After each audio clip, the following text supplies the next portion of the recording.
Lamentablemente, el nivel de violencia en el estado de Michoacán se dispara y se ubica en el tercer lugar. Fíjense nomás, y es lo que lo habíamos mencionado. No podemos normalizar este tipo de asquerosidades cuando nosotros difundimos este tipo de notas, compas. Y ya la verdad, chole con estos cabrones que siguen viviendo en el estado y que se siguen haciendo mensos, porque aquí lamentablemente hay mucho infiltrado. Yo lo sé y me han tratado de hacer boicot y me han tratado de rastrearme, pero pues no han podido hacerlo, ¿no? Porque pues no tienen la capacidad y no tienen cómo hacerlo, porque pues hay que tener equipo tecnológico totalmente sofisticado y tener muchísimo, muchísimo dinero, lo cual no lo tienen porque se lo andan gastando en drogas y en armas. Bueno, pues según Arturo Molina, la violencia sigue escalando, se mantiene como tercer lugar nacional en cuanto a crímenes de atrocidades y violencia generalizadas por distintos factores. Hay más de 505 víctimas de hechos como calcinamiento, tortura, homicidios de niños, fíjense nomás, feminicidios y atentados contra grupos vulnerables y periodistas. Esto es un análisis gráfico presentado por Organización Causa en Común, que al rato dicen, no, pues es que son prianistas, es que son esto, ¿verdad?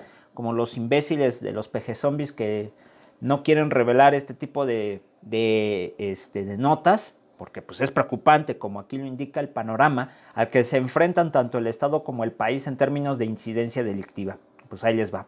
Las masacres como fenómeno delictivo impulsado por la pugna entre los desalmados grupos delincuenciales siguen creciendo a pesar de la presencia reforzado de las llamadas fuerzas de seguridad de los tres niveles de desgobierno. El último caso documentado se registró en Tuzantla, donde civiles armados, a través de la familia Michoacán y los Correa, que operan entre Michoacán, Guerrero y Estado de México, pues hicieron atrocidades. Esto en la zona oriente.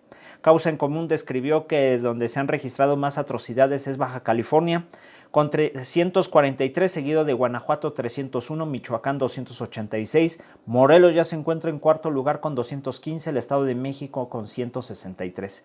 Las que registran menores atrocidades, pero esto no significa que no siga pasando, es Coahuila con 21.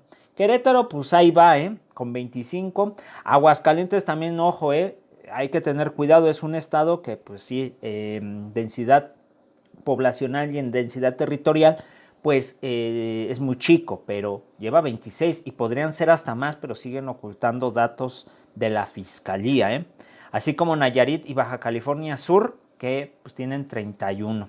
Al respecto, la investigadora de criminología y seguridad y autora del libro El terrorismo transnacional, y del narcotráfico, Yuridia Rodríguez Castro, juzgó el origen del narcotráfico como vehículo de la violencia y sobre todo la relación del Estado en el origen, evolución y desarrollo tanto del terrorismo como del narco.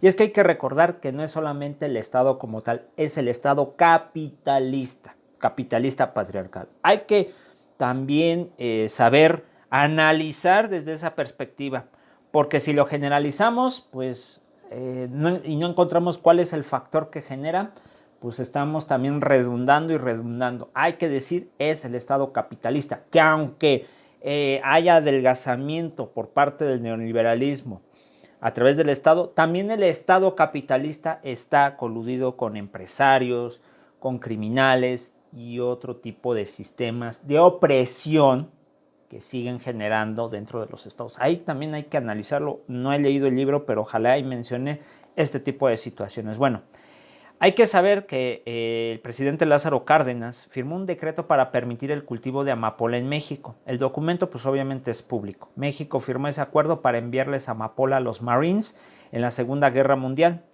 Tienen un narcotráfico que surge pues obviamente del Estado. Lamentablemente esta paradoja que tiene Lázaro Cárdenas, pues sí, es lo que ahorita nos tiene lamentablemente en una situación en jaque. Y es a todos. Y es que esa es la diferencia con Colombia. ¿Por qué? Porque ellos dicen que son narcotraficantes, pero en realidad los narcotraficantes, menciona ella, cometen actos terroristas y los terroristas trafican con drogas, son lo mismo. Error, los terroristas vienen desde el Estado. Si ellos vienen financiados por el Estado como paramilitares, entonces sí son terroristas. Hay que tener mucho cuidado también con caer en ciertos conceptos. Tenemos que investigar desde dónde viene el terrorismo, porque el terrorismo, hacerlo generalizar o hacerlo general, lo único que va a hacer es empezar a tomar sesgos y entonces no se va a poder analizar de manera profunda cuál es el factor de este terrorismo. Si nosotros, por ejemplo, hay gente que aquí me ha escrito que es terrorismo y es falso, luego hasta los he tenido que bloquear o hasta borrar. o a veces los llego a corregir si lo escriben de manera adecuada, obviamente aunque usen esa palabra, pero trato de informarles. Hay que tener cuidado, investiguen la palabra terrorismo, por favor, porque hay muchas confusiones. Si en este caso hay pruebas, que obviamente sí las hay, de que los criminales trabajan para el Estado, entonces son también parte del terrorismo que se indica a través de su libro. Si es así, pues está correcto. Si nada más lo va a generalizar como si fueran entes individuales o que no trabajan para el Estado, pues ahí es otra situación que está sucediendo. Pero si trabajan como paramilitares, que obviamente aquí lo hemos indicado, o narcoparamilitares, entonces, y que están bajo el cobijo del Estado y el Estado es consciente de lo que están haciendo, entonces sí, ojo, hay que llamarlo terrorismo, en este caso de Estado, ¿no? Porque si lo generalizamos, ya les vuelvo a decir y no voy a volver a repetir esta situación, estamos sesgando ciertos conceptos en los cuales pueden llegarse a confundir sin saber que lo único que están haciendo es por situaciones de poder, de situaciones de hegemonía, que es lo que están buscando, pues obviamente estos cárteles. Y no podemos llamarlo como terrorismo, porque en el caso del Estado, ahí sí aplica este concepto.